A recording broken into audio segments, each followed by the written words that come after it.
Muy buenos días. ¿Cómo están ustedes? Es un gusto, es un gusto poder estar aquí con ustedes. Good morning. It's great to be here with you. Un poder estar aquí con ustedes para platicar sobre la obra misionera. It's a privilege to be here with you to talk about mission work. La obra misionera que estamos haciendo juntos, the mission work that we are doing together. I'll stop with the Spanish now, but I wanted to give you just a little glimpse into what Sunday morning is like at our congregation. We're working in two different languages, in English and in Spanish.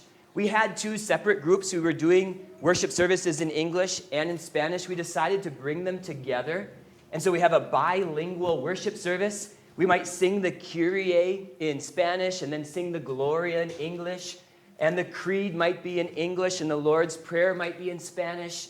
And the lessons, we print both of them in the bulletin, so we have the flexibility to do two lessons in English, one in Spanish, or some other combination depending on what the day looks like. And then the sermon is that back and forth, un poquito español, un poquito inglés, a little bit of Spanish, a little bit of English. But in addition to working in two different languages, we're also working in different cultures.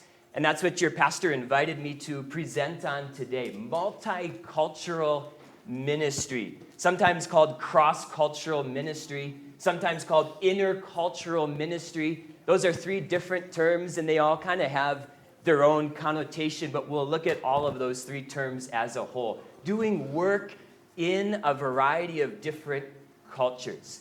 And so we'll start off. I've got a couple of slides here, and hopefully this works.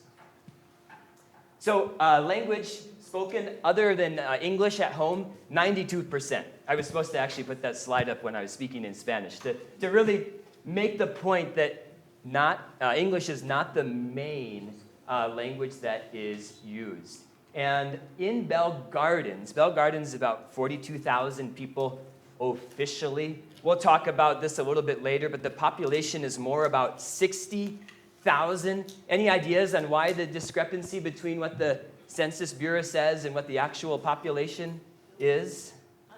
Undocumented immigrants, yep. And so it's really about 60,000 people probably, and 95.6% Hispanic or Latino. So today we're going to talk about doing work in a variety of different cultures.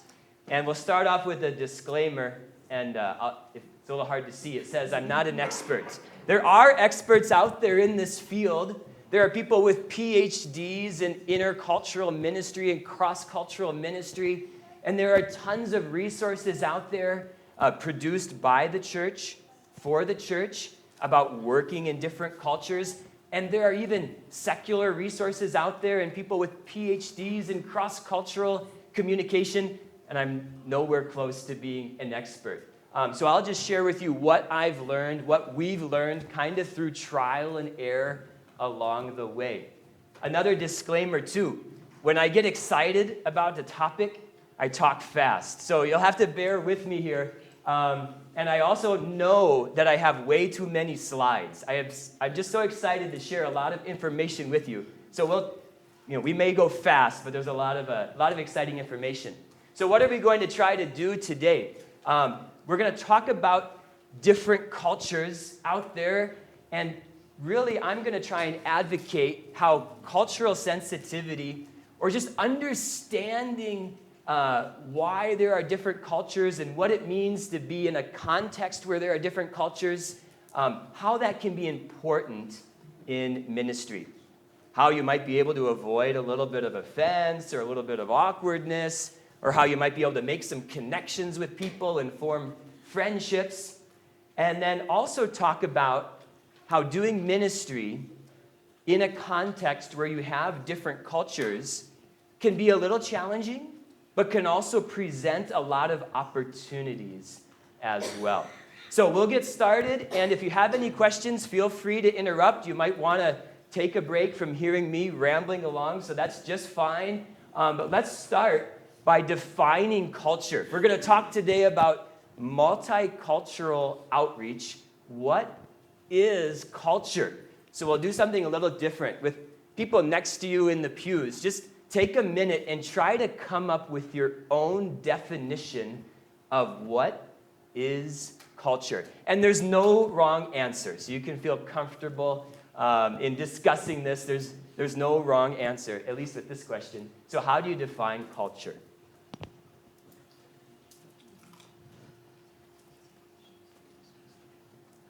Then we'll ask for a volunteer in a minute. So whoever's feeling really confident in their definition.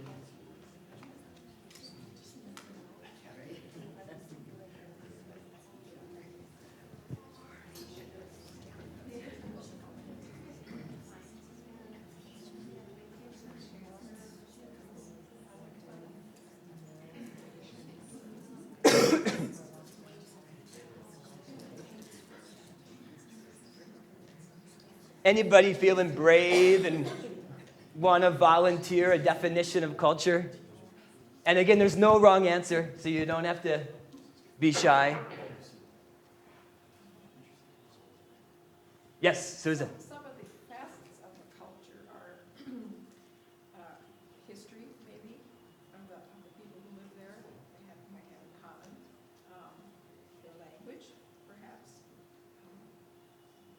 their entertainment, their family, culture, family, their religion is part of the culture often. Those are just some facets. Okay. Yeah, so Susan's saying there's a lot of different facets or components of a group of people: religion, entertainment, language, and when you put all these things together, it forms a culture. Absolutely. Anybody else want to volunteer a definition of culture? I won't call on anybody unannounced. Yeah. This isn't a definition, but so much of it is unspoken and unwritten, so it's hard to define. Okay, so it's hard to define, hard to understand because it may not be written down. Anybody else? Yes?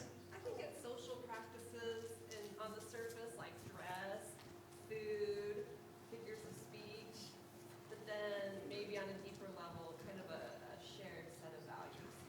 Okay, great. So you've got like different levels of it where within a certain group there might be acceptable standards for dress and colloquial phrases that are used, but then it goes deeper too, and you have maybe values. Thank you for sharing these definitions. I threw a couple up here that we can look at.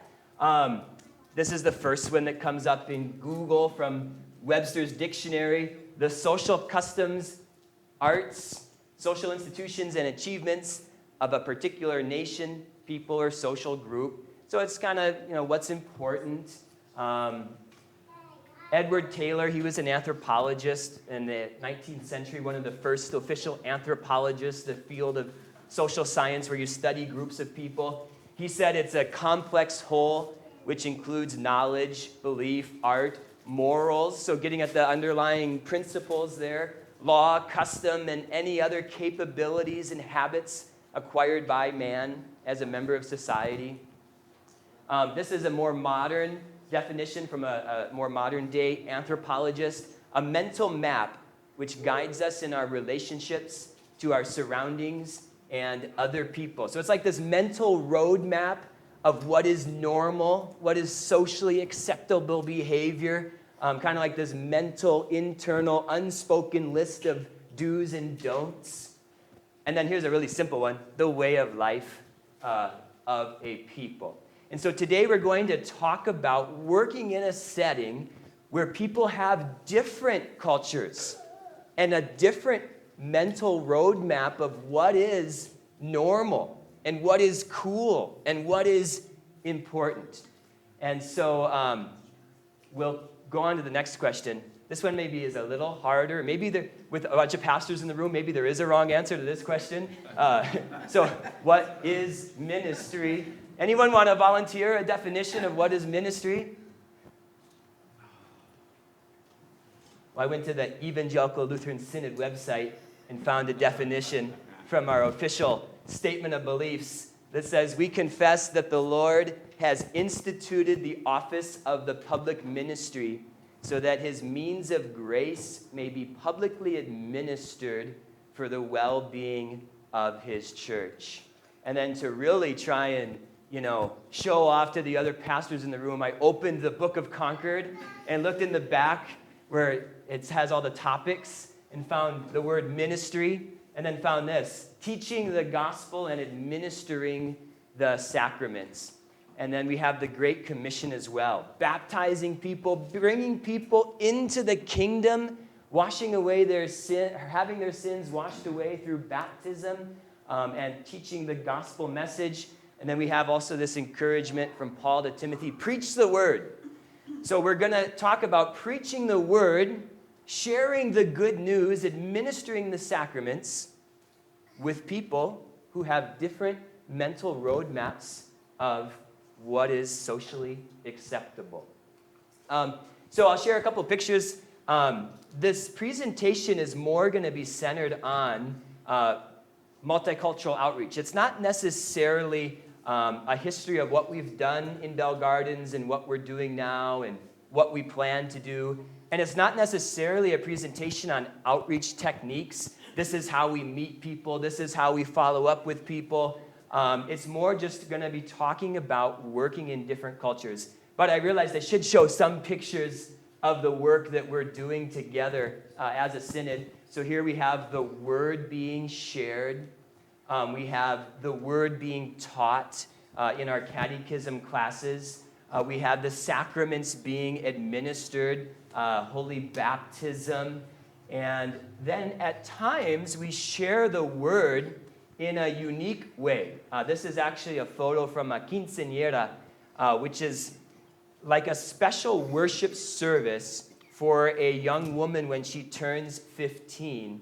We can talk more about it, but the really short version is that we're asking God's help and asking for his blessing on the future of this young woman, thanking God for the blessings poured out on her in the past. We also do a little affirmation of baptism.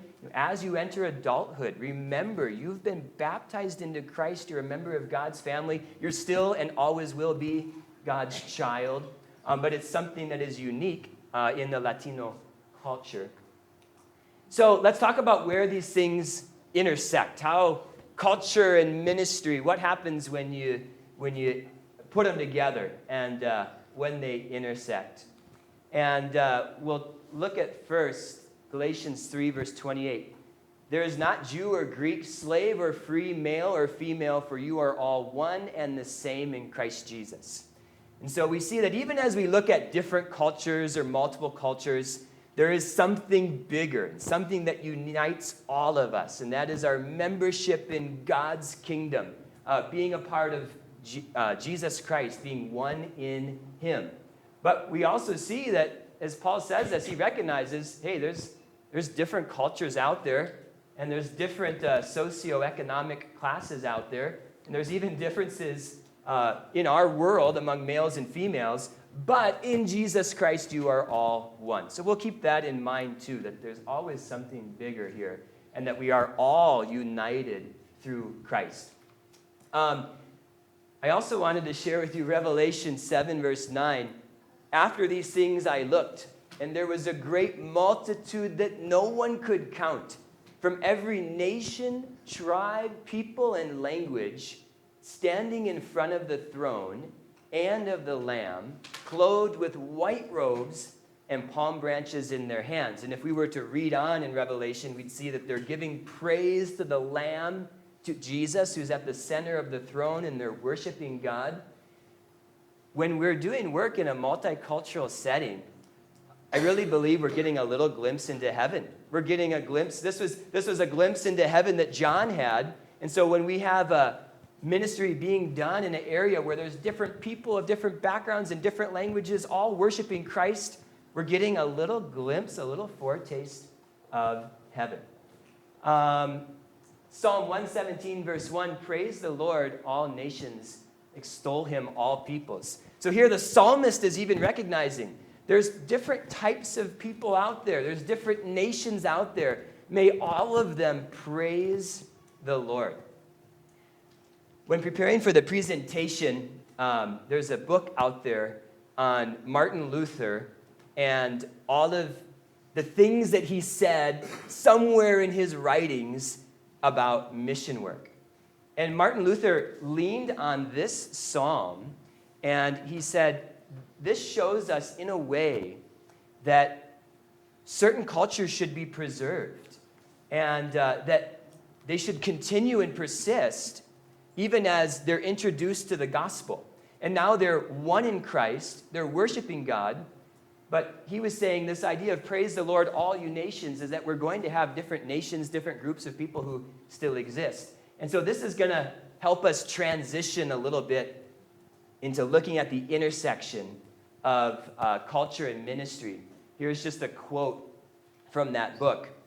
One must abandon idols and godless living, but one can continue with civil laws, rights, and customs according to one's good pleasure. And so we're certainly not out to be like colonialist or imperialist, and everybody's got to conform to our specific culture. Instead, there's kind of this beauty in having different cultures, different preferences, these different mental roadmaps, but still people who are one in Christ. And then the last Bible passage we'll look at here is from John 4, where Jesus is going through Samaria. And today, and after this slide, we're going to talk about some specific aspects of the culture in which we're working in Bell Gardens. And we'll talk about how it's important to recognize those and maybe use those to our advantage to build relationships. But we don't always have to completely try and adapt to other cultures when doing cross-cultural ministry. Because here, Jesus completely breaks cultural norms. He completely goes against what was thought of as socially acceptable behavior. He goes through Samaria, and then he talks to a Samaritan woman. And Jews and Samaritans didn't talk to each other. And a male certainly didn't talk to a Samaritan woman all alone. And then he does something even more radical. He says, "Will you give me a drink?" Jews wouldn't touch the utensils or the bowls or the dishes that unclean Samaritan people had used. And here Jesus is implying, can you give me a drink of water with the bowl that you have or with the cup that you have? And I'm going to put my lips on it and drink it. And so he does something that goes totally against the culture in order to engage her in a dialogue and say, I have water that will allow you to never thirst again, and it will bubble up to eternal life. So as we talk about culture, it's important to understand it, and it's important to maybe utilize it at times to minimize offense, but there may be times when it's totally appropriate to go against it. We see our Savior doing that. So let's talk about the cultures present at Cristo Rey Lutheran Church in Bell Gardens. We'll start off. How many do you think we have? How many different cultural groups do you think are present at our little congregation in East Los Angeles? A lot. Yeah, good answer. There's a lot. Just like really, there's a lot of cultures here today because all of us have different preferences. All of us have different things that are important to us. So when we started the work in Bell Gardens, there was a handful of people there, maybe about 7, who were all from the silent generation, so 70s and 80s, and they were all Anglo. So elderly, 70s and 80s, Anglo. And then as we started to do outreach, other cultures were introduced into the mix. We had Latinos from the Bell Gardens area. And then we also had millennials, like Phil over here in the front, put him on the spot. We have millennials from greater Los Angeles, people who commute in because they're looking for a Lutheran church. We have a handful of them. And millennials, we have our own culture too. And then we also had baby boomers and some Gen Xers from greater Los Angeles that joined us as well. And so we have a multitude of different cultures here. But when we think about doing work in general, or when I think about working in Bell Gardens, I also see it at the same time in a different way. We have the Latino culture in general. We also have the Los Angeles culture. Here, all the roads are 9,000 and 3,000 and 6,000. In LA, we have different names. So there's Gage and Slauson and Eastern. Then there's a culture of how you refer to the freeways, the 10, the 105, the 605.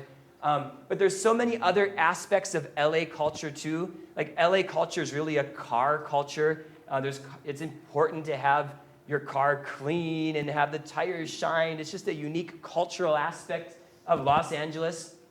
And then also we're working in a very high poverty area. Over 35% of Bell Gardens is below the poverty line, and it's very similar in the surrounding communities. So you also have this culture of a lower socioeconomic class, and people with different amounts of money may think differently or act differently or make different decisions, not necessarily good or bad, just different decisions. And so we also have this aspect as we do outreach, 3 different cultures. And then, if you're still with me, if we were to take just one of those groups and say, okay, let's talk about the Latino culture in and around Bell Gardens, there's a lot of diversity there as well. We can make some generalizations, but there's first generation, there's second generation, people with different types of citizenship, different types of work visas, people without visas, people who are citizens, varying incomes, varying education, different life experiences, different languages. Even in Spanish, I'm sure many of you know, there's a big difference in vocabulary. So the Peruvian vocabulary is a little bit different from Mexican vocabulary. There's different words that are used. And so there's a lot of diversity there. Now what we're going to do is take the biggest group and talk about some of their characteristics. And this might kind of sound like stereotypes. Like Pastor Matt is listing off all the stereotypes of the biggest group of people with whom we are working. But we can identify roughly the biggest group in Bell Gardens, as we saw at the beginning of the presentation with the stats. 96% Hispanic or Latino. And then another stat is that out of that 40,000, roughly, out of the 40,000 Latinos in Bell Gardens, about 30,000 are Mexican. And then the other 10,000 are a mixture of Honduran or Peruvian, El Salvadorian.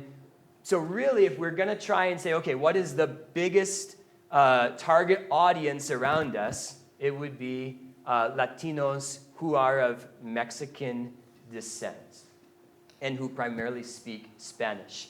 So now we'll go ahead and talk about different generalizations about that group with which we are working and how that can play into ministry. This is a chart, by one of the experts I talked about on cross-cultural work. This woman, Erin Meyer, she's done research on all the different cultures out there, and then what happens when you're working with one another. And she makes these big categories. She says, okay, what are the differences in communication, or evaluating, or leading, or making decisions, or trusting, disagreeing, scheduling, time, or persuading. We'll look at this one because this is like the biggest extreme here, trusting. And this is MX, this is for Mexico. And so through her research, she's identified that trusting among Mexicans is much more relationship-based than the U.S. And the U.S. is at the extreme of task-based trusting. So she's saying North Americans, they build trust through the completion of tasks. So, okay, you say you're going to do it, you do it, now I trust you. Doesn't really matter if we have a relationship or not. Doesn't matter if I know who your family is and I know your life story. If you can do what you say you can do, I'm going to trust you. Whereas with the Mexican culture, it's more relationship-based. You have to have a relationship in place before that trust can be built.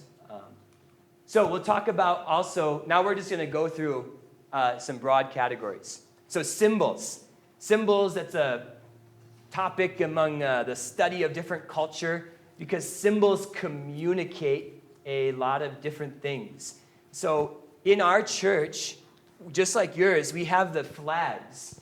And the history of the flags in the church, I believe it goes back to the times of World War I and World War II, and Lutherans were worshiping in German or Norwegian. Well, that, people are going to be a little uncomfortable about a big group of people worshiping in German during a major world war, and so let's put an American flag in the church.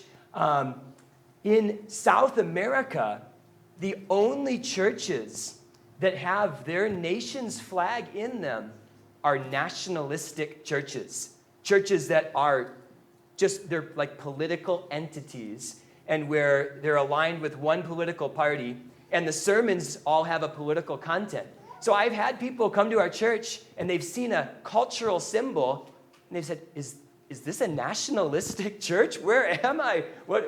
So we have to understand and recognize the power that different symbols can have.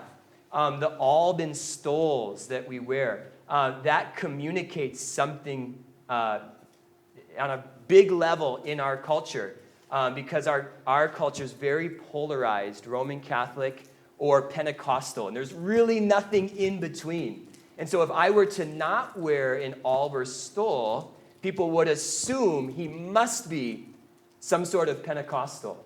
And so there's simple things that carry a lot of weight. And so if you were to look at our website, you'll see a lot of pictures of me wearing the alb and stole and wonder, is this guy really into himself? Or does he have a big opinion of himself that he has to have all these pictures of himself? But we're doing it intentionally so that if someone goes to our website, they can see, this is a liturgical church. I can let my guard down a little bit, and maybe I will give him a call. Oh, you know what? If he's wearing an alb and stoles, maybe they baptize babies there. So there's a lot of power in symbols in multicultural outreach.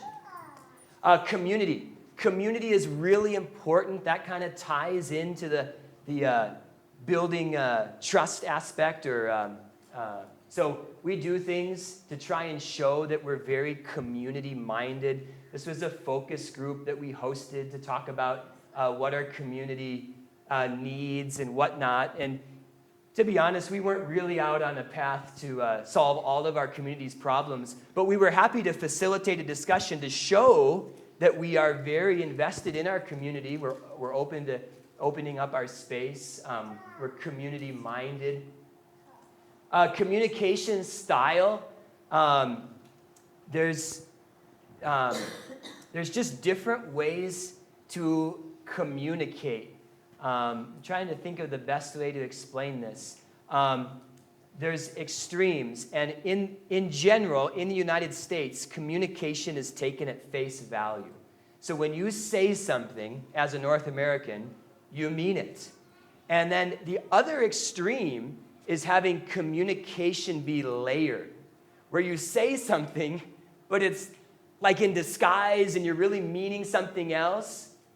Now, this still happens in North American culture. Think about the relationship between a husband and a wife sometimes, where maybe we make these stereotypes that maybe the male communicates at face value. And if you ask your wife what's wrong and she says, I'm fine, well, then the male is going to perceive that as I'm fine, and it's really not. But we kind of do, we all know that stereotype. But that also happens among other cultures as well. The extreme would be Asian culture and Japanese culture, where communication is really layered, and you kind of have to dig deep. Latin Americans fall somewhat in the middle, but again, these are kind of generalizations, but in North American culture, it's more direct. Question? Yeah, I have a question. Yeah. We grew up in Sacramento, and when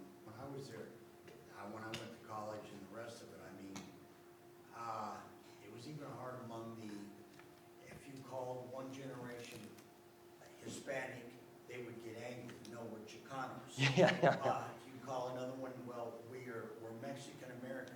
No, we're not. We're Hispanic. Or Yeah. we're this. Does that come into play? Because it did then.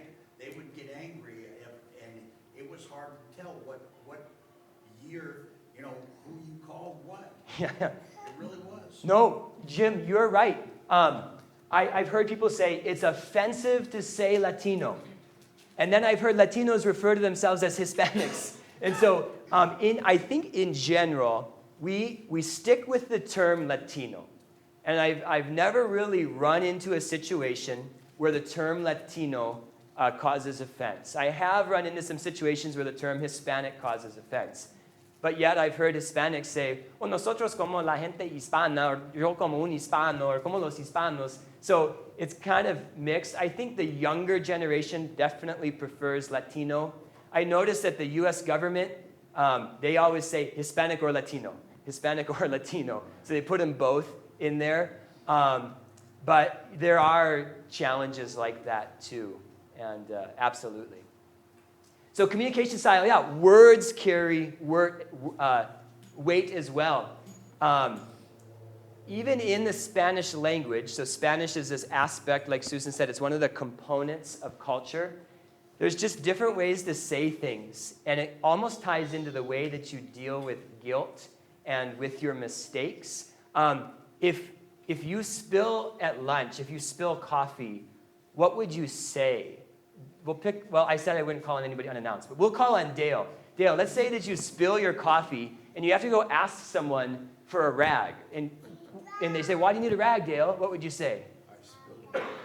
I spilled my coffee. Yep. In Spanish, there's grammatical constructions that shift the blame off of you when you have made a mistake like that. Se me cayó el vaso.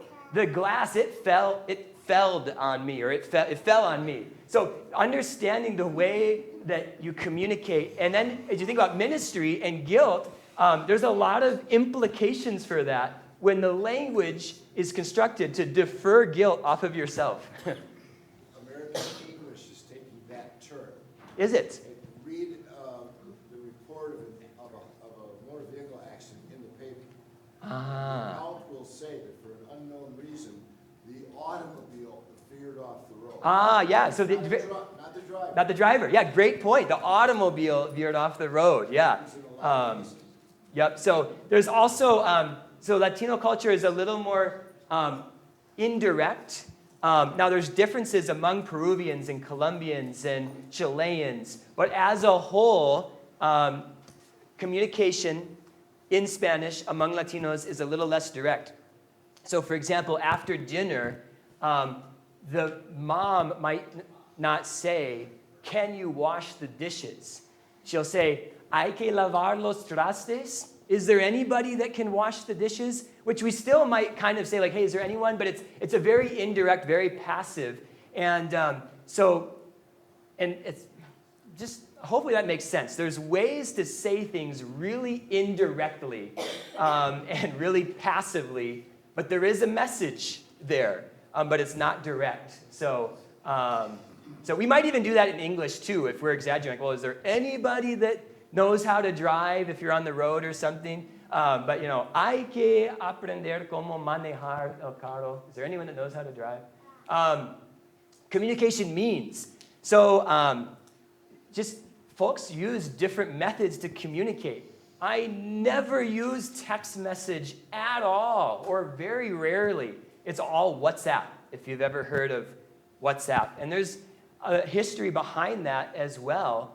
There was a guy named Carlos Slim, and he was a Mexican billionaire, and he bought up all of the airspace. So, and he was like the main cell phone guy, and so he was going to profit from every text message that was sent. This is back when texting was coming on the scene. And so somebody made this other app called WhatsApp, where you can still send text messages just using Wi-Fi, totally bypassing the text message system. Well, that has just taken over Latin America. WhatsApp is the way to communicate. And also, along with it, Facebook Messenger. I have members, I don't even know their actual phone number, but I communicate with them on a regular basis through WhatsApp or Facebook Messenger. Along with that, thinking about communication means, a lot of, typically, it's stereotype, generalization, but a lot of Latinos don't use computers. It's just all smartphone. And it makes sense. Maybe they're ahead of the game because you can almost do anything you want on a smartphone anyway. So when we think about our website, we can look at the stats and we realize 90% of people visiting our website are doing so on an Android smartphone. And so we have to make sure that our website looks good on an Android smartphone, that it's responsive, that it fits that format. So again, that's not going to usher someone into the kingdom, but it might usher them into our church building and we can share the gospel with them.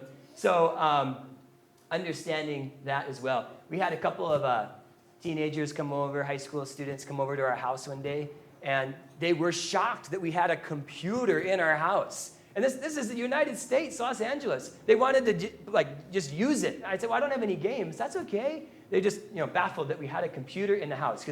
It's not just because level of income. It's just smartphone is just the preferred means of communicating and doing work. Words. Okay, so Jim brought that up. Words carry different weight. I tried not to put too many cheesy things in the presentation, but this is so funny if you speak Spanish. It's a meme, and it's from the Who Wants to Be a Millionaire show, and it says, what does the word ahorita mean? And you see the look on the guy's face. It's because it means all four of those words, and all four of those words mean something totally different. I could tell a member, ahorita I'm coming to your house. And that could mean I'm still going to have breakfast, and then I'm going to drive to your house after stopping at the church on the way, and I'll be there in an hour. Or I could say, ahorita I'm pulling up to your house, and I'm right there outside. And so ahorita, there's a number of other words like that too, like ratito. Let me take just a minute. I could have told you this morning, I'm going to take just a ratito to talk to you about multicultural ministry, and 2 hours later, we'd still be talking. It means just a little bit of time, but it could also mean a lot of time. So there's just different instances like that in the language. There's also a lot, just like in English, we have colloquial phrases, we have sayings. I was just thinking about time. It's been a minute. That's like kind of a cool new phrase, or maybe it's coming back into style, like, oh, it's been a minute since I've seen my parents. But there's a lot of, it's a colloquial phrase, which means it's been a while. But there's a lot of phrases like that in Spanish as well. And then some of those phrases vary depending on if you're Mexican, if you're Peruvian, if you're Costa Rican. And so there's a lot of phrases. And then you can use those phrases to build trust. Oh, wow, this guy actually kind of knows maybe a little bit of Spanish because he's using very colloquial terms. So we'll transition into time. This is probably one of the biggest stereotypes that we're familiar with when it comes to working with people from the Latino culture, that time is different. And it's true. We got invited to a birthday party, and I knew, okay, birthday parties start late, so we'll go an hour late. And we went an hour late, and the party had not even begun to have been set up yet. Still putting up the tent, still putting the, so you drive around the block for another hour, something. So it's true. The time is a lot more flexible in the Latino context. Traditions. And I think, Sue, you mentioned that's one of the other components of culture. You have different traditions. So the quinceañera, that's a really popular tradition. Okay, so we recognize that, and let's use that as an avenue to build a relationship, and at the very least, have a bunch of family and friends in the pews, and they have to listen to a law gospel sermon. And so that's like a unique aspect of a culture that we use. Another one is something called the celebration of Las Posadas, and it's where Mary and Joseph are going around looking for a place to stay, and they're knocking on the door, and there's this song that you sing back and forth, And the lyrics even get kind of violent, where it's like, if you don't go away, I'm going to beat you up. And they go through this back and forth until Mary and Joseph are finally welcomed in.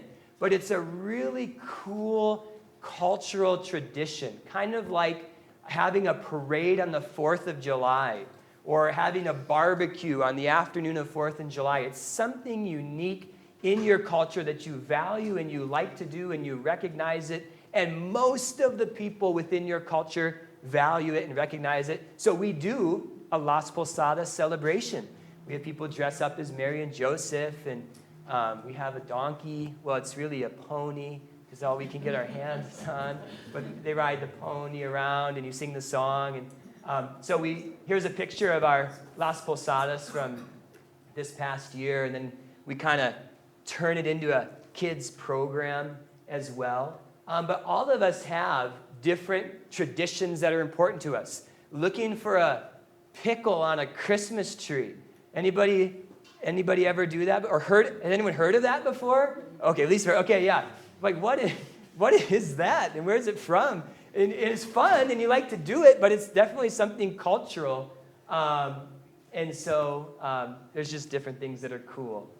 Style. How many of you have seen Pastor Weber wear shorts before? Yeah. A couple of you have?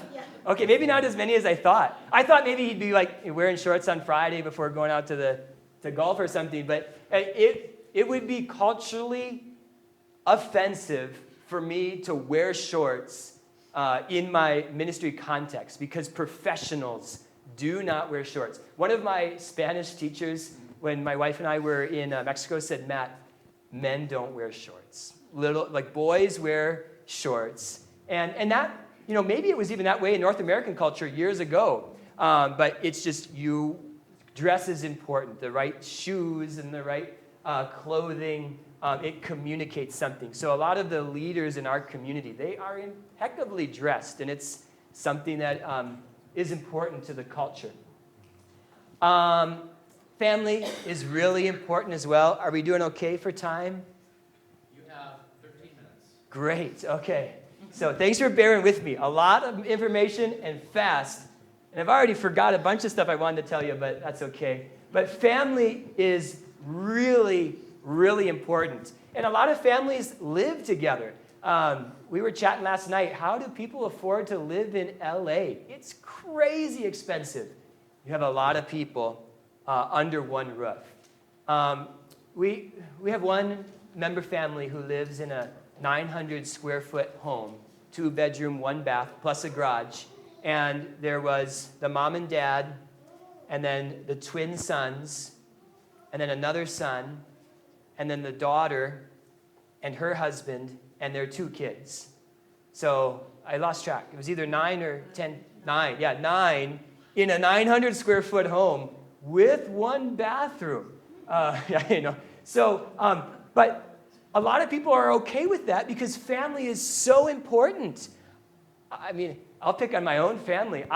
There's only 6 of us in a 900 square foot home. Might be okay for a little while, but I don't know about forever, so with 1 bathroom. So we'll make it work, right? But that's a little tight. So, but a lot of folks are okay with that because family is so important. And I told this story before, maybe you've heard it, but a lot of times when someone comes to take adult information class, they'll bring their brother or their sister or their mom, which as a pastor is like a dream come true. Great. Thank you for bringing other people. So family is really important. Family ties are really important. And so how can you use that in your ministry context? This is really a stereotype, but it's not my stereotype. How many of you have heard of the movie How to Be a Latin Lover?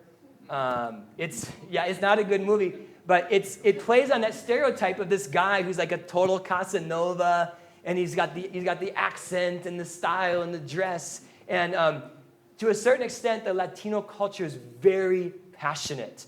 I don't know if you've ever seen a telenovela, what are the days of our lives?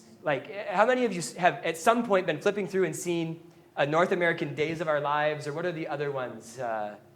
You know those things. the ones that are produced in Spanish in Latin America are even more dramatic, super dramatic. And speaking of, and using the word super is a word that's really common when something is extreme in Spanish. So super dramatic. Valentine's Day is just immensely important in a Latino culture because there's this kind of this passionate flair. And you think about like tango music and everything, and there's, it all kind of makes sense. So are there any implications for that for ministry? Possibly. You think about interpersonal relationships and dating relationships and marriage relationships. It's a unique aspect of the culture. The Bell Gardens city meetings sometimes have turned into like a telenovela. People are screaming and yelling and accusing people of affairs and making moves on them, and it's just super passionate and super dramatic. It's just something totally different from the Germanic Anglo culture of the Midwest, where you don't want to show too much emotion. Leisure. So I heard it said once that Latinos love to party, and it's true. And not in party in a bad way, but any chance to have music and have everybody from grandma to the grandkids around and having a good time, that's really important. So just having parties and festivals, and so we do that as well, recognizing there's this passion for community and for spending time together, and so we've made that kind of a part of our ministry as well. And then as we start to wrap up here too, and Sue mentioned religion is an aspect of culture, and most of our community culturally identifies with the Roman Catholic Church. And so we don't want to bait and switch. We don't want to pretend that we're Catholic. We definitely don't want to become something we're not. But where there is common ground, at least to help people kind of put their guard down, we definitely are proud in a good way of that aspect of our Lutheran practice. And so we've done things that maybe seem a little strange, like at Mother's Day, because Mother's Day is maybe even more important than Valentine's Day. It is really important. We did like a blessing of the mothers, so every mom or grandma or aunt, every woman got to come up and get a flower and have a blessing, and that's something that's really cherished by the culture in which we're working. So Paul, you can work on the blessing of the mothers for Hope West Jordan coming up. So those are kind of some main, we started really broad. What is culture? What is ministry? And then we realized that we have a bunch of different cultures in Bell Gardens. And then we kind of narrowed down on one, Latino culture in and around Bell Gardens. What are a couple main bullet points about that culture? And what are the implications of those facets of the culture for our ministry? So hopefully we've understood how cultural sensitivity can allow us to avoid confusion or offense, build relationships, and connect with people. And we could talk more and more about that. What do you do when you get a gift? What's the proper way to give a gift?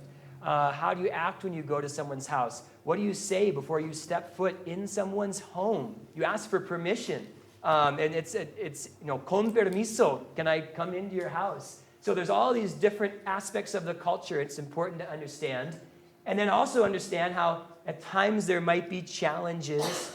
For example, because the community is majorly Roman Catholic or identifies as Roman Catholic, church attendance is just not, it's really something that we have to work on. We have people who, that is my church, that is my pastor, but they're not there very often. And so that's a part of that stems from the culture in which we are, and that creates a challenge, but also a lot of opportunities. What are the opportunities out there for us to capitalize on?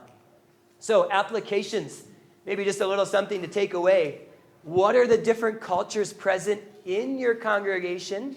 And you might have a congregation where you're all Anglo, but you might have some baby boomers and some from the silent generation and some millennials, and those are three different cultures. And is there a way to better understand one another, to really appreciate one another? and not just be kind of some standalone units, but really to be all kind of interwoven in a good way. And then also, are there any other cultural groups around you that maybe you could reach with a little better understanding of what's important? What is their mental roadmap for socially acceptable behavior? What is cool? What is valued? So I think we all survived. Thanks for letting me just fly through this. I am really passionate about it. Thank you for giving me the opportunity to talk with you and share with you some information about the work that we are really all doing together. Thank you for your offerings and your prayers, which support the work that we're all doing together in Bell Garden. So Paul says we have 5 minutes for questions. Yes, Audrey? Do you do anything special on Ascension Day? We should. We really should take advantage of some of those like other feasts of the church. Yep. Yep, we've talked about that. Then we think, well, we really want to get people, we're doing all we can to get folks to come on Sunday morning. But you're right. Is there something out there unique? Ash Wednesday was our second highest attended church service last year. It was only second to Easter. And and we do an imposition of ashes, and people are there. So, yes? When you combine the services, the Latino and the Anglo, Yep. were there any members lost? Or? That's a really good question. It comes with a trade-off because you might not get to say the creed in your native tongue. You might have, during the sermon, you're going to hear a lot of language that you don't understand. And one of the best pieces of advice that I heard about bilingual worship and bilingual ministry was from a Roman Catholic priest, and he said the biggest thing needed is sacrifice. Understanding that there's going to be some sacrifice involved on my part for the good of my brother or sister in the faith. So people do sacrifice, and we thank people for the sacrifices that they make. Both English speakers and Spanish speakers. Thank you for, dear Spanish speaker, thank you for sitting through all the verses of By Grace I'm Saved in English, which is sung to a tune that is not very catchy for your culture. And then vice versa, thank you for allowing, thank you, English speaker, for allowing us to sing this hymn, which has a little more Latin beat to it. It was mostly in Spanish, and so there is some sacrifice involved. Yes? You were commenting about Bell Gardens and the demographics there and the culture there and so forth. But Bell Gardens is a fairly small municipality. Is your ministry having an impact on any of the adjacent communities? Or in the Latino culture, do people not want to go to church more than a couple miles from where they live? It's a great question. It's kind of yes and yes. I've met people who found us online, agreed for me to go to their house, and when I told them that they had to cross Florence Ave, I'm sorry, Pastor, that's just too far. And so there are folks who, because, you want to go to the church that's closest to you. At the same time, we have had people come from outside of our community.